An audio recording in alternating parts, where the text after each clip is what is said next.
to Kinks and Beats Daily. I'm your host, Tony Fry. This is episode 194. We are getting even closer to our 200th episode, and I thank you all for downloading and staying with us for the last year while we've explored every single song in the Kinks and Beatles and solo artists' expansive catalogs. We're not even close to being done, but I hope you guys are sticking around for the long haul. Before we get started, if you haven't done so already, make sure to swing by. If you're on the Twitters, follow us at Kinks and Beats. If you're on the Facebooks, join our Facebook group, facebook.com/groups/Kinks and Beats. If you want to talk to me, leave me a voicemail, 925-494-1739, or send me an email, kinksandbeats@herohabit.com. And if you'd like to give us a Christmas gift that will keep the lights on and keep ads off of this podcast, you can swing by herohabit.com and contribute $4 a month. You can cancel at any time, but $4 a month goes a long way and will help ensure that this podcast keeps going into the future. Enough of that, though. Today we are talking about the song Moments, and I'm going to wager that a lot of you have never heard this song, especially if you listen to this podcast because you're more of a Beatles fan and you're kind of interested in exploring the Kinks. You probably have not heard this song. It was released March 26, 1971 on the Percy soundtrack, and then on April 2nd, 1971 on a Percy EP that also included God's Children, The Way Love Used to Be, and Dreams. We talked about this EP. Ray Davies thought that there was some songs that people would like to hear, but that they don't want to spend all the money on LPs all the time. So he put together this EP with just the 4 songs that I guess he thought were the best songs off the Percy soundtrack. And there you have it. That's what this is. And I really think this is a beautiful Kinks song. And if it weren't for the Percy soundtrack, we may never have heard it. I mean, think about it. What album at this time does this song fit on? It's certainly too lush for the straight-ahead rock Lola album. And it doesn't fit on Muswell Hillbillies, which is a more old-fashioned country album. So where do you put this song? And when you think of the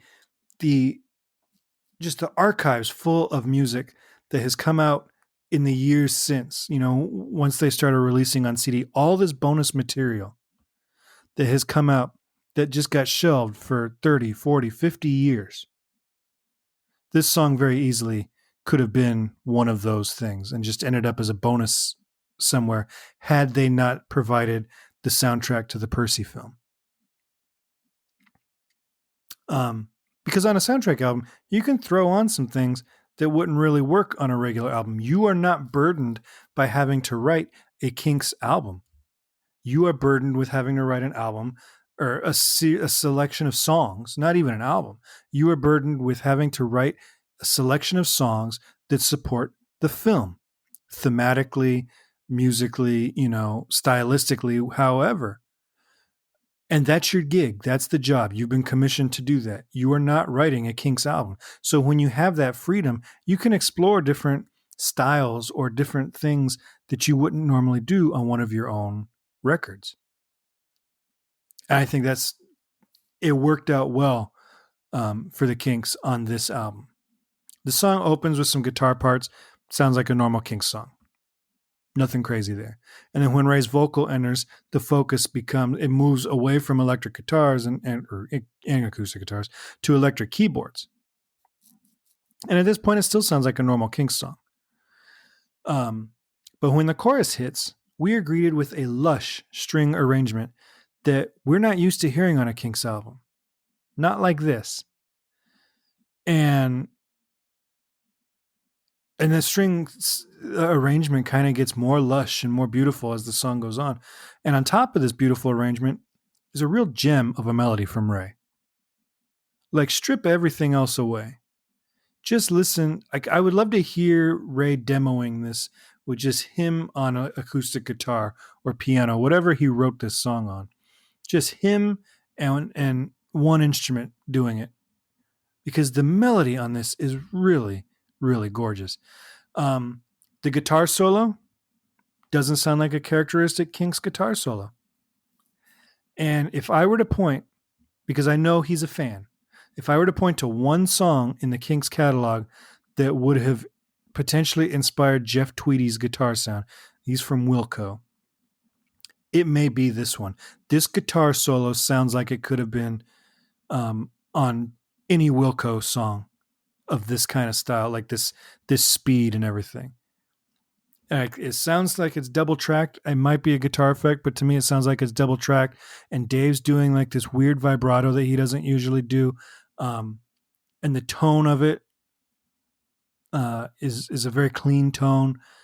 It to me, it sounds like Jeff Tweedy based his entire uh, guitar style off of this one song. And now, if you are familiar with Tweedy and you're familiar with this song, you may never hear it the same way. And I apologize. I guess I don't really care. I saw Jeff Tweedy once with. Like he was just solo. He had I forget who he had as his opening act, but he was just a solo, and he came out for his encore and did "God" by John Lennon and "Oklahoma, USA" by the Kinks. So I know he is in the deep grass with the Kinks catalog. So it's not beyond the realm of possibility that this song actually was an inspiration to him. All that said, I don't know when this became a Wilco podcast. I guess that's the next project we have to do after this is done in 700 episodes. All that to say, Dave's guitar solo on this, it's gorgeous. It's simple. It's pretty short. It kind of almost acts more as an interlude as opposed to a full-on solo, but it's beautiful. The EP, surprisingly, or not surprisingly, didn't do anything on the charts in the UK or the US. And I say not surprisingly because we've just come off of the success of Lola and Ape Man. And nothing on this EP really capitalizes on that sound or the popularity of those tracks.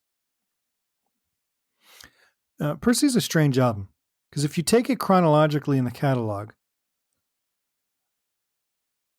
it doesn't really. It almost feels like a step back. We've got Lola, we've got Arthur, and then we've got Lola, and we've got Percy, and then we've got Muswell Hillbillies, and Percy almost sounds like a 1971 version of what they were doing during like Village Green. So chronologically, it doesn't flow. But then again, Muswell Hillbillies doesn't really flow either, and that's one of my favorite albums of all time. But it still sounds like a Kinks album of the era. A lot of this doesn't sound like it's of the era. And there's a bit of filler on it. Let's be honest. It's 100% understandable. It was intended to be underscore. So getting an instrumental version of Lola, that's filler. If this was a Kinks album, you'd be like, really? An instrumental version of Lola?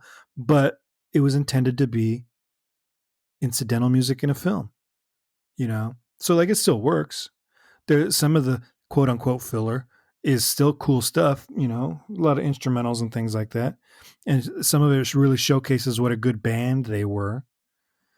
But it's still filler. It's instrumental stuff. But of the properly finished songs, I'm talking about songs that have fleshed out arrangements and lyrics and melodies and stuff that weren't just jams in the studio. There are some real gems, and some of Ray's best work of the era is on these somewhat obscure songs. Just doing the research for this episode, I probably listened to Moments a dozen times. And as a songwriter, this is one of those songs that I feel like I could write, but I probably never will. It feels simple. It feels like it's one of those things that's kind of like in the collective consciousness that we've all got one of these songs in us. But I'm never going to write. I mean, the melody, the way the melody kind of floats over these chord progressions is incredible. And coming in at just under 3 minutes, I wish it had a little bit more to it. Just give me 30 more seconds. I don't know what you'd put. I don't want a longer guitar solo. The solo we get is perfect. I don't need another verse. Maybe key change in another chorus. I don't know. You just want more. And that's the mark of a good song, honestly. Every time I listen to it, I enjoy it more. And of all the songs we've discussed so far on this podcast, this may be the one song that folks will discover for the first time and fall in love with it. You know, I've had some people call or email me and say, oh, you know, I didn't know that solo George Harrison song before, and now it's one of my favorite George Harrison songs. That's cool. But I think this is going to be one that a lot more people haven't heard. And like I said, especially the folks that listen to this podcast, mostly for the other band, that are just kind of getting their feet wet in the Kinks. And I know that's a lot of you. I think this is going to be a treat.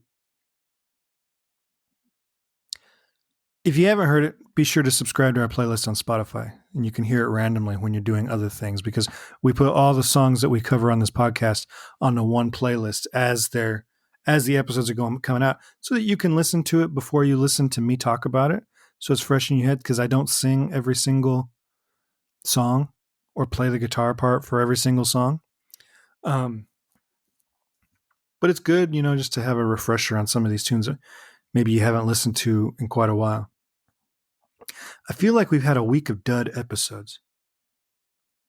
I mean, thanks for downloading anyway, but, you know, since last week, we've had a lot of episodes, a lot of songs that I've had some kind of criticism of, which I guess is good. You know, like, nobody wants to listen to me just go, good song, next. But when this one came up as the next tune to cover, because like we talked about, it's all random. I was pretty happy, because I don't have a negative thing to say about this one. This is just a quality pop song, and it's not like anything that we've heard on any other Kinks records. It's just a very well written quality pop song, and sometimes that's all you want. Sometimes I want to rock. Sometimes I just want a well crafted pop song. What are your thoughts? If you've never heard this before, when you went to Spotify to listen to it, what was your first reaction? I want to hear about it. Give me a call, 925-494-1739, and or email me or whatever. But if you leave me a voicemail, I can actually play that voicemail on the podcast, and it's your voice telling it instead of me just reading the email. I'm interested to hear some feedback on this one. I don't know why this song is really sticking out to me this more than others have. Maybe it's because it's been a week of duds, but this is a good one. All right. Make sure that you are subscribed and that you leave us a 5-star rating and review on iTunes, and keep listening, and I'll keep talking about this great music. Take care, guys.